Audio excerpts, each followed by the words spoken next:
Hi everyone, I Rachna Sharma welcome you all to my YouTube channel Food Tech Geeks, where I upload videos, lectures and tutorials related to food science and technology. So this video is going to be about UGC NET JRF exam. In this video, I will be covering all the important details of this exam and will also focus on which subject is there for food technology students in UGC exam and why we have to choose that subject only. So we will be talking about that aspect also, and with that I will be covering what are the various books and study materials which you can go through, and in the last I will be discussing all the important preparation strategies and tips which are important for the students to get cleared through the exam. So let's start the video.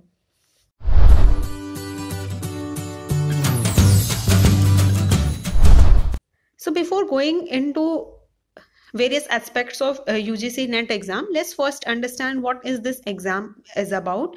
So this exam is conducted every year twice by NTA, that is National Testing Agency, and this test is used to determine the eligibility of Indian candidates for the post of assistant professor as well as a junior research fellowship and assistant professor, which means by clearing this exam you will be eligible for the post of assistant professor in various UGC granted universities, and if you clear JRF exam then you will be eligible for junior research fellowship for your PhD program. So this test is basically for these two posts, and the exam is online mode, like this is CBT mode examination.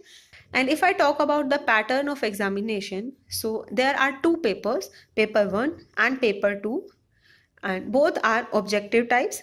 Both will have MCQs in them, and there will be no break in between the paper, means in the same examination the two question papers will be given to you and you have to attempt both the papers at that particular time period only.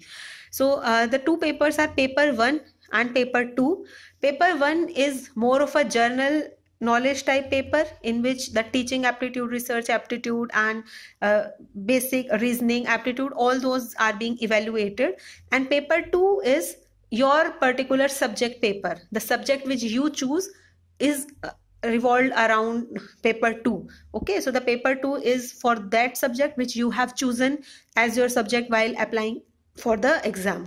So here you can see the pattern of examination, paper 1 and paper 2. Paper 1 has total 50 questions, 2 marks each, that gives you 100 marks, and paper 2 carries 100 questions, 2 marks each will give you 200 marks. So this is the set of paper 1 and paper 2. So in paper 1, the paper 1 is generally more of a teaching research aptitude and the reasoning ability, reading comprehension and all those knowledge will be evaluated in that. In paper 2 is more of a subject chosen by a candidate. So and the overall time period for both the papers is 3 hours. There will be no break between the papers and all the questions are compulsory. There is no choice based questions in these paper. So this is the pattern of the examination. Now, if I talk about what is the medium of question paper, so you can attempt the question either in English or in Hindi. Both the languages are available to you. And the mode of communication you have to choose while applying for the exam. Like when you fill your application, there only you have to select your language, medium of question paper you want to be. If you choose Hindi, then in the question paper, you will get the questions both in Hindi as well as in English. But if you choose your language as English, then the questions in the question paper will be given only in English. Now you may be wondering then that why it is so that if we choose in Hindi, then in both the languages the questions will be given, and if we choose the language as English, then only in English language the questions will be given. This is so because if there is any ambiguity in translation, then the final decision will be taken in the English version. So that's why whenever you choose Hindi as your medium, then both the languages are there in the question paper, so that final decision could be taken according to the English version. So that's how you can choose your medium of question paper according to your choice. Marking scheme I have already discussed earlier. Each question is of 2 marks. for both papers, paper 1 as well as paper 2. And the most important thing here is there is no negative marking. Mark this thing, there is no negative marking in UGC NET JRF exam. And if you left the question, if you do not attempt the question, and even if you marked the answer but marked the question as for review, even also then the question will not be evaluated. So this is something which is different in different exams. For example, in some exams, if you tick the correct answer or you tick the answer and you mark the question for review, even then it is evaluated. But in this exam, if you have ticked the answer but have marked the question as for review, then it will not be evaluated. Okay, so please take care of this point. So this is how the questions will be evaluated. And now we will be talking about what is the educational qualification which is required for the candidates to fulfill before applying for the exam. So for unreserved category students, 55% marks in masters is required. And in case of reserved categories, it is nearly 50%. And it is important that a candidates need to choose the subject according to their master's subject. The subject in which you have completed your post-graduation, you have to give your UGC NET exam in that subject only. And for the age limit, there is an upper age limit for JRF, that is 31 years of age, and for NET there is no upper age limit. The question arises, just now I have said that you can give the UGC NET exam in only that subject in which you have completed your post-graduation. Now for food technology student, if you see the list of the subjects offered by UGC, then you will not find food technology in that. So now what exam we need to give? So in that case, UGC has given a guideline which says that the candidate whose post-graduation subject is not covered in the list which is being provided by UGC, then you can choose a subject which is related to your subject. It means you can choose a subject from the list given by UGC which is similar to your subject. So when we go through the syllabus of the different subjects, we find that home science has similar subject to that of our food technology. So for a food technology student, home science is the subject which is to be chosen from the subject list given by UGC. So the food technology students can give UGC NET exam under home science. And if I talk about the cutoff of the previous years in a home science subject, so this is the cutoff. For assistant professor for unreserved category, it is 62 percentile, and for JRF it is 70.67 percentile, and that is quite high percentile. You can also go through the cutoff of different categories. Here I have given of all the various categories. So now let's talk about the syllabus. So paper 1 is common for all the students, which is more of a journal type paper, and in this there are 10 units and 5 questions from each units will be asked, and each question will carry 2 marks. So the main topics which are being included in paper 1 includes teaching aptitude, research aptitude, comprehension, that is related to English passage reading, and communication, mathematical reasoning and aptitude. It will have basic numericals of mathematics and basic reasoning, then logical reasoning, data interpretation, information and communication technology, and is people development and environment and higher education. So these are some of the topics which are included in paper 1. And then paper 2, that is for home science, there are 10 units which are being included in this.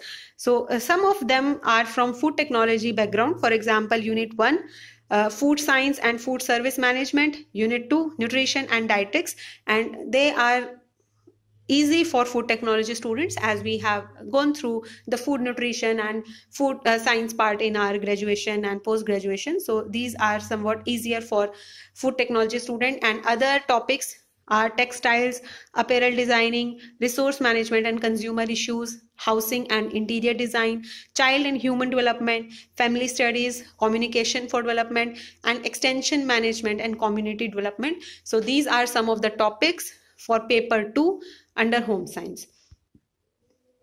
So now let's talk about what are the various books, what are the various study materials which one can go through for better preparation. So for paper 1, there are lots of books available in the market, and seriously, you can buy any of them. All are good. I have quoted some of the books which I have got recommendation from various students who have cleared their NET exam. So one is NTA UGC NET by KVS Madan. The another one is from Arihant, and you can also go for any other book which carries question papers of last year's. So you can also choose that book. For paper 2 home science, there are so many books available in the market, but there are 3-4 books which I have heard a lot about them. The one is by Arihant, the other one is by Upkar's publication, and the third one is by Truman's publication. So these are some of the books which are generally being chosen by students. So you can check out for other books also. And there is no always need to go through these books only. You can also go through online material. Number of YouTube videos are available, and so much online material is being available. So you can also go through that material also. So there is no a hard and fast rule that you need to go through books only. You can check out the online material also. Now the most important thing, the right preparation strategy and tips. So the most important thing is that attempt all the questions, as there is no negative marking, so there is no meaning in leaving the questions. Try to attempt all the 150 questions, 50 from paper 1 and 100 from paper 2. Do not leave any question unanswered. The second is, and this is the key rule, thumb rule, golden rule, you can say anything, solve last year question papers. At least try to solve last year 7 to 10 papers, because they will give you a very good understanding of the paper, like what are the various topics which are being asked repeatedly, what is the pattern of asking the questions, and it will give you a very good understanding of the exam, and that is very much required to clear the exam. So just do not neglect the last year question papers. Give a sufficient amount of time in solving the last year question papers. It is very important. And then analyze that what are the various topics which are being repeatedly again and again, and then emphasize on those topics, because I have heard from many students that UGC always repeat the topics. Like there are certain topics from which every year a number of questions are being asked. So just analyze the question papers and get the idea which topics are being repeatedly asked, and then focus on those topics. And this point which I am now telling is for those students who are preparing for May 2021 UGC NET exam. So just only 1 month is there for your preparation. So in this particular time, it will not be possible for you to cover whole the topics and the whole syllabus. So what you can do is you can go through all those topics which are easier for you. Like for example, for food technology students, those food nutrition topics are somewhat easier. So try to make those topics more stronger. Like just getting all the topics from upper layer, then it will not going to work. You have to do a deep study. So just try to focus on those topics which you know. Just do not touch any other new topic, because then there will be more confusion in your mind, and then you will not be able to attempt even those topics which you know. So for just this month, 1 month, try to focus on those topics which are very well known to you. And the other important thing is, just do not read the topic from upper layer. It is very important to read the topics by heart, go into the depth of the topic, and have a good command over all the concepts of that particular topic. Because UGC asked topic from a very deep. They do not ask very easy and random questions. They literally ask very deep questions. So you should have a very better and a deep understanding of that topic. So whenever you go through a topic, just read it by your heart, go through all the important topics and go through all by its depth. Only then you will be able to answer all that all the questions from that particular topic. And the another important thing which we cannot neglect is current affairs. A lot of current affairs questions are also asked, and how they are connected to our syllabus is that various schemes are there for human development, child development, for nutrition. So you should be aware of those schemes, because those are also added in the questions. So just try to be aware of different schemes related to our syllabus. So In that way, your current affairs will help you in this examination. And you can also take the assistance of online material. There are so many PDFs and study material videos available in the internet, so you can go through that, and that will help you a lot in your preparations. So these are certain preparation strategy and tips which will help you a lot in your preparation. And in last, I want to extend my gratitude to Ayushi and Rajan, who have shared their experience of the exam so that I could have made this video. So thank you so much, Ayushi and Rajan, for your valuable information and input. And congratulations to both of you for clearing this UGC NET exam in your first attempt only.